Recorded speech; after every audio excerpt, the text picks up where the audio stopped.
Okay, bhai. So our today's topic is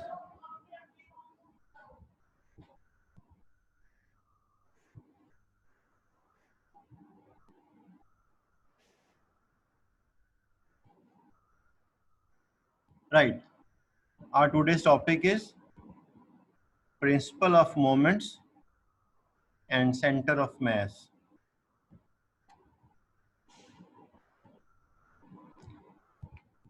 We'll try to complete these first two topics, right? And center of gravity ये हम फिर next time इसको discuss करेंगे, आज नहीं होगा. ओके. Principal of moments. हमने मोमेंट को लास्ट टाइम डिफाइन किया था. मोमेंट या moment of force, one and the same thing, एक ही बात है.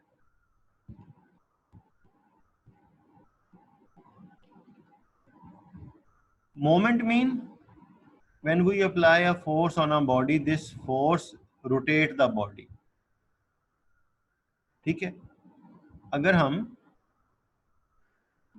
पैडल को, साइकिल पे हम जब पैडल पे फोर्स लगाते हैं तो हमारा व्हील मूव करता है, रोटेट करता है, मूव करता है और फिर हम ट्रेवल करते हैं. तो अगर हम उसको स्टैंड पे खड़ा करके फोर्स अप्लाई करें तो दो तरह से हम उसमें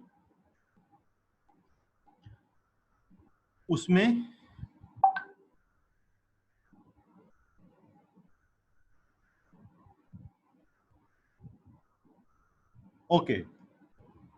मैं फिर यहाँ से स्टार्ट कर रहा हूँ. यही हमारी फर्स्ट स्लाइड है. हमारा टॉपिक है principle of moments. Moment mean moment of force.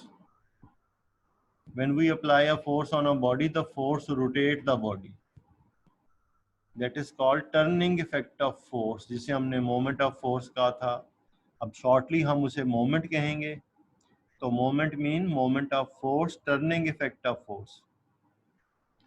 तो कोई भी force किसी body को two way में rotate कर सकती है. This is clockwise direction. ठीक है. लेट्स से अगर हमारे पास ये एक व्हील है, हम इस पे फोर्स ऐसे अप्लाई करते हैं, ऐसे ऐसे, तो ये किस डायरेक्शन में रोटेट करेगा? इस डायरेक्शन में. This is clockwise. और अगर हम फोर्स ऐसे अप्लाई करें यहां और ऐसे डाउनवर्ड, तो ये कैसे रोटेट करेगा? Anti clockwise. So two types of moments यहां भी शो हुई हैं. This is clockwise and this is anti clockwise. Anti clockwise. अब नॉर्मली हमारे इस चैप्टर में जो न्यूमेरिकल होंगे वो इस तरह के होंगे. ये रॉड है, ये इस वेज पे लाई कर रहा है, एक फोर्स इधर हैंग कर रही है, एक्ट कर रही है, वेट हैंग कर रहा है, ये दूसरा वेट इधर हैंग कर रहा है. ठीक है.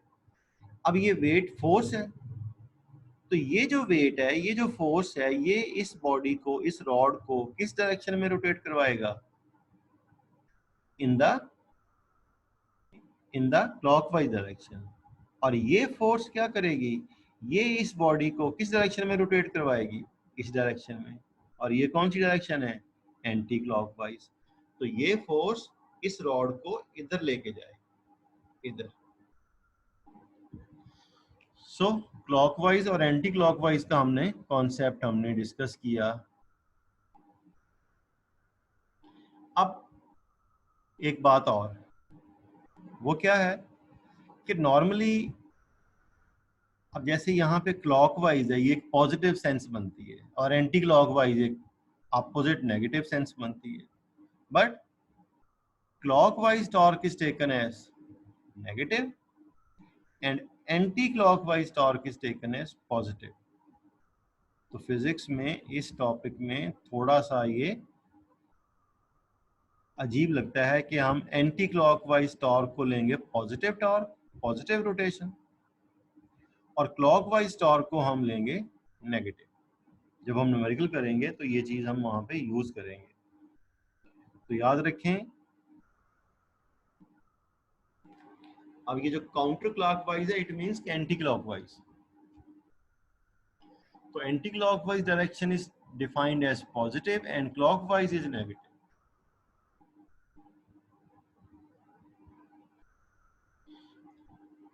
प्रिंसिपल ऑफ मोमेंट्स, ये हमारा शॉर्ट क्वेश्चन है. विद इन द टॉपिक दो शॉर्ट क्वेश्चन है. एक तो यही प्रिंसिपल ऑफ मोमेंट्स की स्टेटमेंट जो है ये जो ये सामने हमारी स्लाइड पे, एक हम जो इससे पहले हमने क्लॉकवाइज रोटेशन और एंटी क्लॉकवाइज रोटेशन, वो भी हमसे पूछ सकता है. प्रिंसिपल ऑफ मोमेंट्स, अब पहले हम ये डिस्कस करते हैं ये स्लाइड.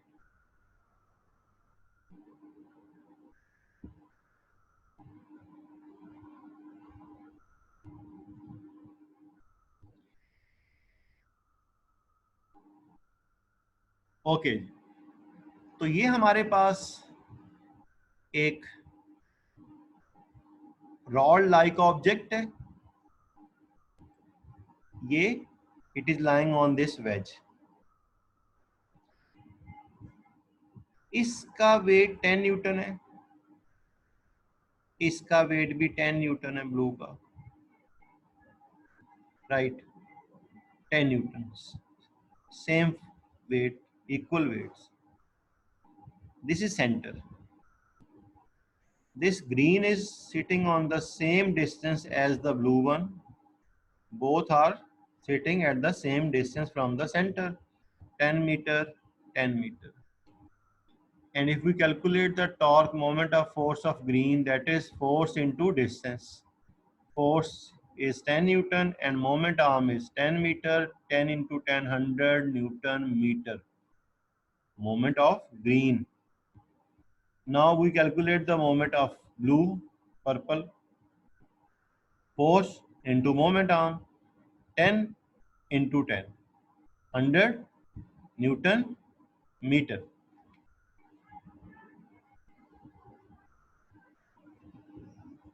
बॉयज दूसरे बॉयज को मैसेज करें, वो क्लास क्यों नहीं आ रहे, जल्दी करें जरा, अगर वो आना चाहते हैं तो उनको मैसेज करें अगर उनकी लाइट आ गई हो तो, क्योंकि अभी किसी ने बताया कि लाइट नहीं आ रही कुछ बॉयज की. ओके, तो हमने इसका टॉर्क कैलकुलेट किया, मोमेंट किया, कैलकुलेट किया, और इसका मोमेंट कैलकुलेट किया. तो हमने चेक किया कि इस बॉडी का मोमेंट इस बॉडी के मोमेंट के क्या है, इक्वल. अब इस वक्त ये दोनों यहाँ स्टैटिक पोजीशन में होंगे, रेस्ट पे होंगे. ये बॉडी ना इधर मूव कर रही होगी ना इधर मूव कर रही होगी. बॉडी जब मैं कहता हूँ, I mean this is rod. So this body is balanced, no rotation, no motion, body is balanced. And this body is balanced. Why? Torque of left hand side is equal to torque of right hand side.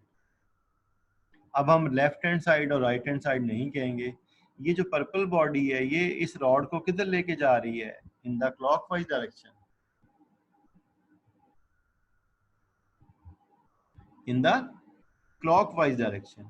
So this is clockwise moment and the green body is taking the body towards left.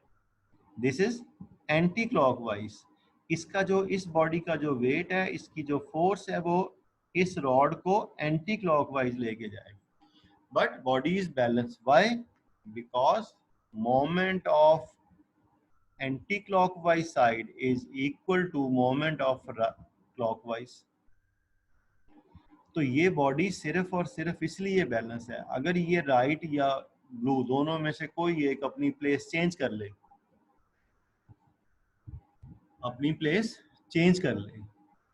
तो क्या होगा, ये balance नहीं रहेगी. अगर ये blue थोड़ा सा आगे आ जाए तो ये नीचे चला जाएगा, यानी कि ये ग्रीन को ऊपर कर देगा. इस पर्पल का जो टॉर्क है ब्लू का, वो इंक्रीज कर जाएगा.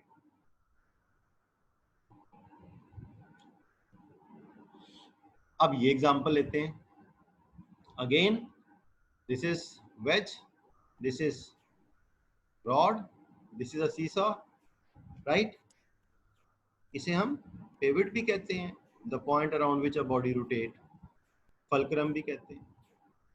Now person A, its weight is 1000 newton. Person B 500 newton. And moment arm distance from center to person, this is moment arm 1 meter, and the moment arm of person B 2 meter. अब चलें, previous example में तो हमने देखा था कि दोनों का वेट सेम था, मोमेंट आर्म सेम थी, बॉडी इज बैलेंस। लेकिन यहाँ तो पर्सन ए का वेट डबल है, पर्सन ए का वेट डबल है, पर्सन बी का वेट हाफ है 500। तो फिर भी इस 500 वाले ने, जिसका वेट कम है, इसको उसने बैलेंस किया हुआ है जिसका वेट उससे डबल है। कैसे किया हुआ है, कोई बताएगा ये बात जी? कैसे किया हुआ ये अलीयान? अलीयान, आपको आवाज आ रही है मेरी?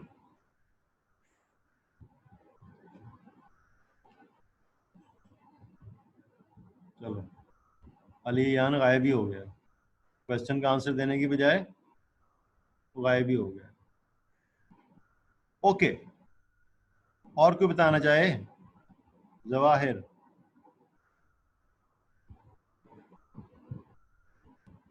जी सर। बताएं क्यों इसने बैलेंस किया हुआ है? ओ भाई, ये कमजोर आदमी है, ये मोटा आदमी है, इस कमजोर ने इसको कैसे बैलेंस कर लिया? सर वो एज के ऊपर बैठा हुआ है, ये एज के ऊपर नहीं बैठा हुआ। शाबाश। जैसे कि 2 मीटर लिया, यहाँ पे 1 मीटर लिखा। इसका जो मोमेंट आर्म है ना वो ज्यादा है, तो जी इसने सर। अपने वेट का जो कम था ना, वो जो प्रॉब्लम, इसका वेट कम था, वो इसने फोर्स अपना ज्यादा लग रही है सर इधर। मोमेंट आर्म इंक्रीज करके इसने उस प्रॉब्लम को कवर कर लिया। ठीक है ना? अब अगर एक बच्चा एवरेज है, वो ज्यादा देर पढ़ के एक अच्छे बच्चे के इक्वल मार्क्स ले लेता है। एक अच्छा बच्चा 1 घंटा पढ़ता है, वो कहता है मुझे ये चीज याद हो गई है। एक एवरेज बच्चा जो है वो उसी टेस्ट के लिए 2 आवर 3 आवर कंज्यूम करता है, उसको टेस्ट को प्रिपेयर करने में लगाता है, ठीक है, टाइम डबल कर देता है, तो वो उसके इक्वल मार्क्स ले लेता है। तो इसका मतलब है उसने जो अपनी एफिशिएंसी थी वो ड्यूरेशन इंक्रीज करके अपनी एफिशिएंसी एक अच्छे बच्चे के इक्वल कर ली। ओके, सो अगर हम इन दोनों का मोमेंट कैलकुलेट करें, पर्सन ए का अगर हम मोमेंट कैलकुलेट करते हैं, तो मोमेंट कैसे कैलकुलेट करते हैं? Force into moment arm.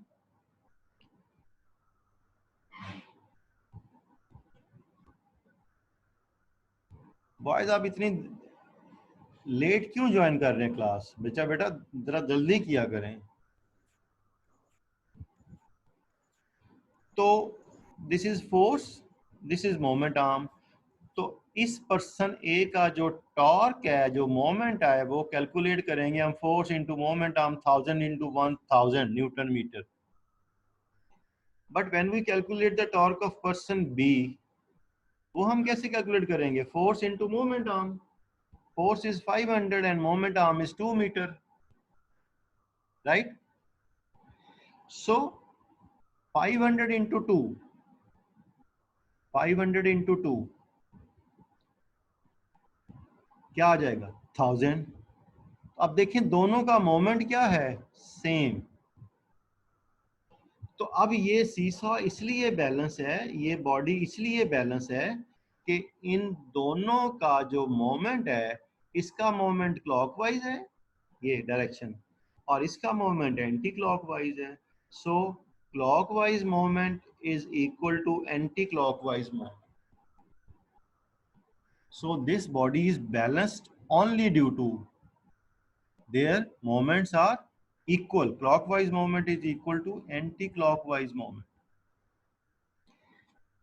या अगर इन दोनों में से कोई भी बच्चा, कोई भी पर्सन अपनी प्लेस थोड़ी सी भी चेंज करेगा, तो उसका मोमेंट क्या हो जाएगा? चेंज। तो जब उसका मोमेंट चेंज हो जाएगा तो वो डिस्टर्ब हो जाएगी, बॉडी डिस्टर्ब हो जाएगी। मीन जैसे ही मोमेंट चेंज होगा तो इनमें से अगर ये वाला पर्सन थोड़ा सा पीछे हो जाए, वेट इसका पहले ही ग्रेटर है, फोर्स ग्रेटर है। अगर ये थोड़ा सा पीछे होगा, इसकी क्या हो जाएगी, मोमेंट आर्म इंक्रीज कर जाएगी, तो ये टॉर्क इंक्रीज कर जाएगा, ये पर्सन नीचे आ जाएगा और ये ऊपर हैंग हुआ होगा। ठीक है, अगर ये जो पर्सन बी है जो वेट में कम है, ये थोड़ा और पीछे हो जाए, अपनी मोमेंट आर्म को और इंक्रीज कर ले, तो ये जो हेल्दी बाइसेप है ये ऊपर हैंग हुए होंगे, ये नीचे होगा। So now we are going to define state principle of moments. A body is balanced if the sum of clockwise moments acting on the body is equal to the sum of anti-clockwise moments acting on the body. Mean, अब हमने सम क्यों कहा है?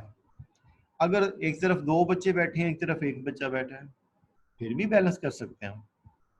अगर दोनों तरफ दो दो बच्चे बैठे हैं तो फिर हमें क्या करना पड़ेगा, दोनों का मोमेंट कैलकुलेट करके उसको सम करना पड़ेगा। सो a body is balanced if the sum of clockwise moments acting on the body is equal to the sum of anti-clockwise moments. So simple words में, अगर किसी रोटेटेबल बॉडी का clockwise moment anti clockwise moment के equal है, वो body क्या होगी, balance. वो रोटेट नहीं करेगी, वो मूव नहीं करेगी। आप कीजिएगा प्रैक्टिकली, गाड़ी के स्टीयरिंग को दोनों हाथों से नीचे की तरफ खींचें।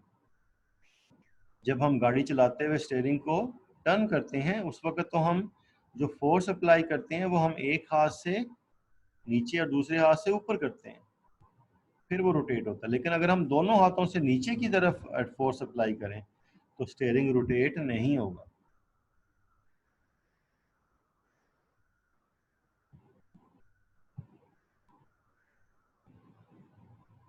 यहाँ वही बातें हमने लिखी हुई। ओके, ये एक नट है। अगर हम किसी नट पे इस तरह स्पैनर से इस डायरेक्शन में फोर्स अप्लाई करें, ये कौन सी डायरेक्शन है, क्लॉकवाइज, तो ये क्या होगा, टाइट। सिंपल वर्ड्स में हम इसे क्या कहते हैं, टाइट। और हम फिजिक्स में हम इसे क्या कहेंगे, टाइटन, लूज, लूजन। सो अब इस पे जब हम फोर्स अप्लाई करेंगे इस डायरेक्शन में एंटी क्लॉकवाइज, ये तो ये एंटी क्लॉकवाइज रोटेशन इस नट को क्या करेगी, फोर्स क्या करेगी, लूज करेगी। समटाइम हम किसी चीज को खोल रहे होते हैं तो हम कहते हैं पता नहीं ये इस पे किधर किधर से किधर को खोलेगा। याद रखें, ये यूनिवर्सल रूल है, इंटरनेशनल एक रूल है कि जब भी किसी चीज का कोई स्क्रू, नट, बोल्ट हम क्लॉकवाइज उसे रोटेट करते हैं वो टाइट होता है, और जब हम उसे एंटी क्लॉकवाइज करते हैं तो वो क्या होता है,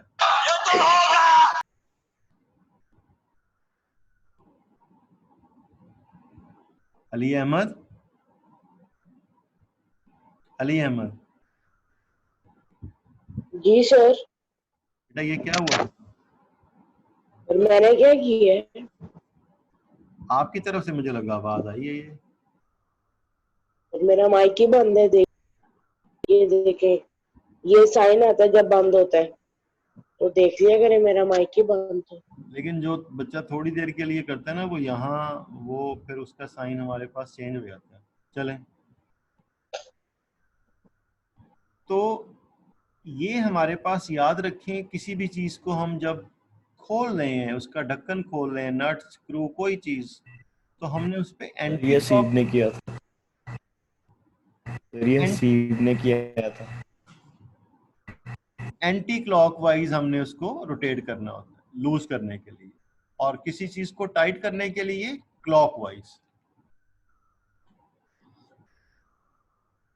कुछ एक्सेप्शनल केसेस होते हैं वहां पे जरा ये अपोजिट हो जाता है, लेकिन मोस्टली 99.9% केसेस में यही होता है कि clockwise tight, anti clockwise loose.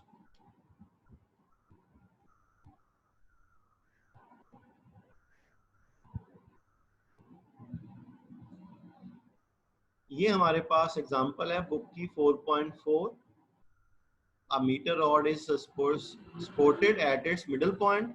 ये ठीक है. The block of weight 10 Newton is suspended at point B. ये point B, ये block, इसका weight कितना है 10 Newton. Point B पे suspend कर रहा है. ठीक है. ये B center से कितनी away है 40 centimetre. 40 centimetre from O. This is 40 centimetre. अब हमने इसको बैलेंस करना है. हमें इधर भी कोई वेट हैंग करना पड़ेगा और वो हमने कहाँ हैंग करना है पॉइंट ए पे which is at 25 centimetre from O. तो अब हमने एक दूसरा वेट 25 सेंटीमीटर हैंग करना है 25 centimetre from O.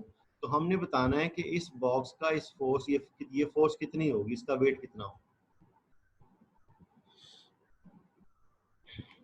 So W1 is unknown, उसने ले लिया. W2 10 न्यूटन गिवन है हमें. OB गिवन था हमें कितना 25 सेंटीमीटर. सॉरी OA 25 था, पहले उसने वो ले लिया. OA 25 सेंटीमीटर 100 से डिवाइड करेंगे तो क्या हो जाएगा 0.25 मीटर. राइट.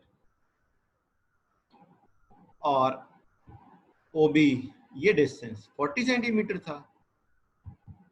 ये हमारे पास 40/100.40 मीटर.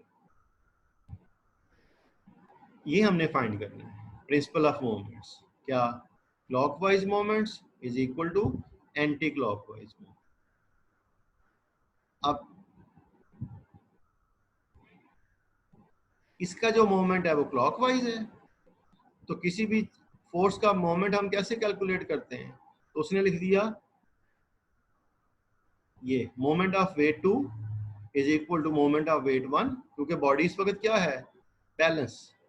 सो इसका मोमेंट इसके मोमेंट के इक्वल होगा. Moment of W2 equals to moment of W1. अब W2 का मोमेंट कैसे कैलकुलेट करेंगे हम.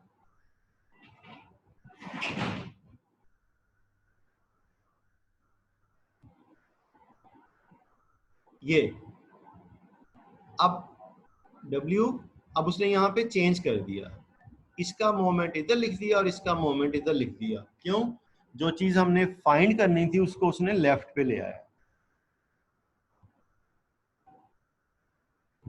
ये W1 का मोमेंट क्या होगा W1 इंटू OA. W2 का मोमेंट क्या होगा W2 इंटू OB. तो W1 हमने फाइंड करना है. ये OA की वैल्यू, ये इसकी वैल्यू, ये इसकी वैल्यू.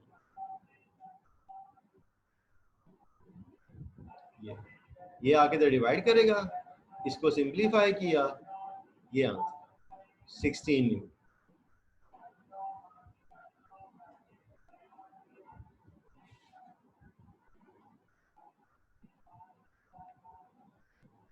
ओके.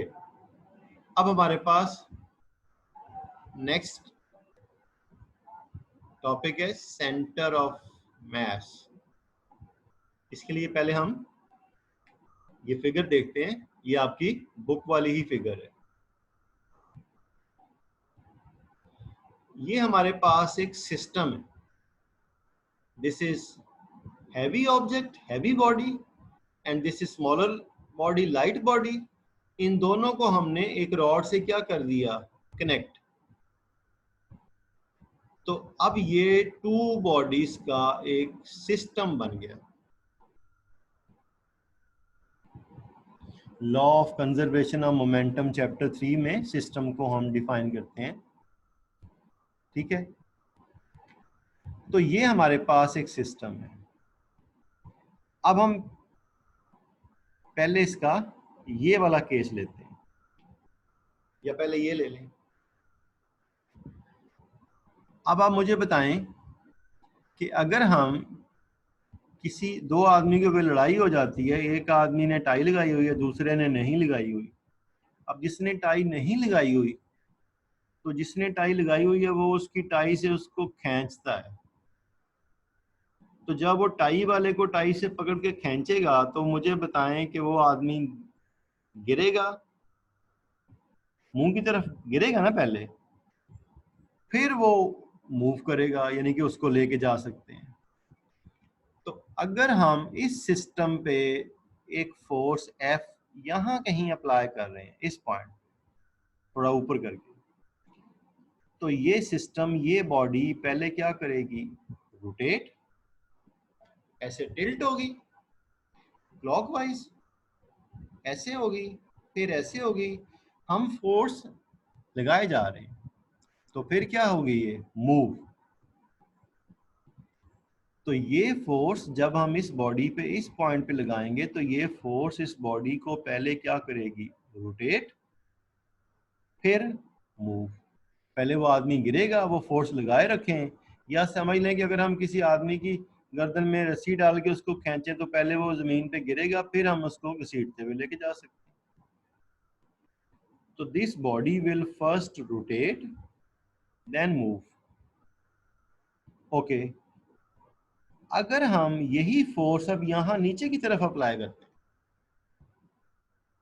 यहां, तो यहां फोर्स लगाने से भी क्या होगा, ये बॉडी अब इस तरफ को रोटेट करेगी, इस तरफ को, ये रोटेट कर गई इस तरफ को। जब ये रोटेट कर गई,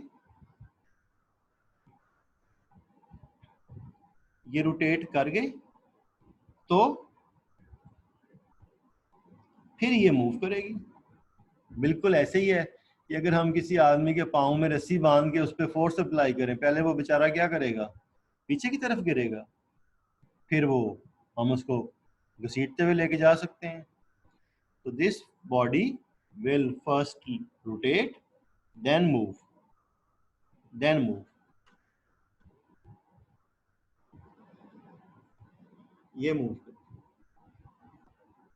ओके, लेकिन अगर हम ये फोर्स ना यहां लगाएं ना यहां लगाएं, इस पॉइंट ओ पे लगा दें, ये किसी भी इस तरह की बॉडी में एक ही पॉइंट होगा। चलें पहले एग्जांपल ले लेते हैं। अगर हम किसी पर्सन को बेल्ट से पकड़ के खींचें, बेल्ट से, तो वो हमारे साथ साथ चलेगा, गिरेगा नहीं, हम उसको खींच के ले जाएंगे। तो पहले जो हमने 2 केस डिस्कस किए हैं उनमें वो पहले पर्सन क्या करेगा, गिरेगा, फिर हम उसको खींच के ले जाएंगे। But in this case when we apply the force on this point O, this body doesn't rotate, no rotation in the body। ये बॉडी मूव करेगी, ये मूव करेगी, मूव करेगी। तो ये पॉइंट O इस बॉडी में ऐसा पॉइंट है, इस बॉडी का ऐसा पॉइंट है जिसमें हम फोर्स अप्लाई करें जिस पॉइंट पे, और बॉडी रोटेट ना हो, और क्या करे, मूव, विदाउट रोटेशन मूव करे। एक सेकंड,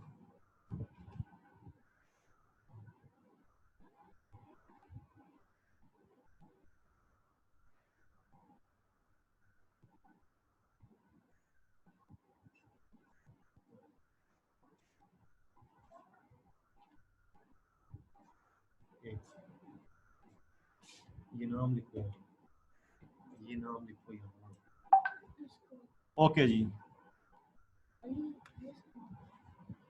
तो जब हम इस पॉइंट पे फोर्स अप्लाई करते हैं तो बॉडी विदाउट रोटेशन मूव करती है। ओके, अब हम इसे डिफाइन कर रहे हैं। इस पॉइंट को हम डिफाइन करते हैं और इसे हम कहते हैं सेंटर ऑफ मैस। कैसे डिफाइन करेंगे, centre of mass of a system. अब देखिए हम सिस्टम कह रहे हैं, this may be a single body and this may be a system of more than one bodies. So center of mass of a system is such a point where an applied force causes the system to move, causes the system, mean the force moves the system. The force causes the system to move without rotation. That is the point, without rotation. Move तो हम कोई भी force apply करें body को move करवा देती है, but जब हम फोर्स अप्लाई करेंगे, फोर्स अप्लाई करेंगे एक टिपिकल, एक पर्टिकुलर पॉइंट पे, जिस पॉइंट पे फोर्स अप्लाई करने से बॉडी रोटेट ना करे, जस्ट मूव करे, उस पॉइंट को हम कहेंगे centre of mass.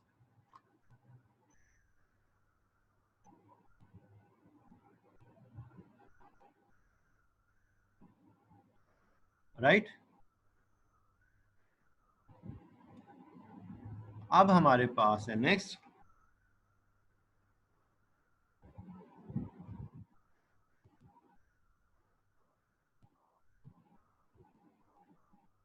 Centre of gravity.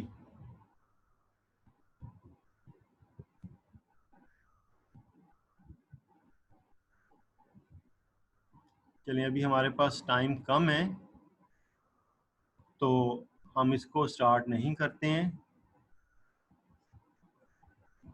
जो हमने डिस्कस किया उसके बारे में कोई क्वेश्चन हो तो आप मुझे बताएं।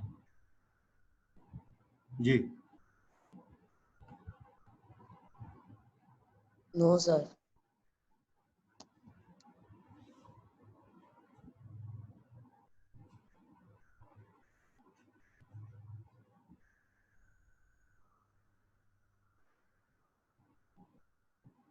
ये कर लेते हैं, अभी टाइम है इतना, जितना डिस्कस होता है उतना कर लेते हैं, ठीक है। सर 4 मिनट्स रहेंगे। चलें फिर, ठीक है, नेक्स्ट टाइम हम इसको डिस्कस कर लेंगे। ओके जी, अल्लाह हाफ़िज़।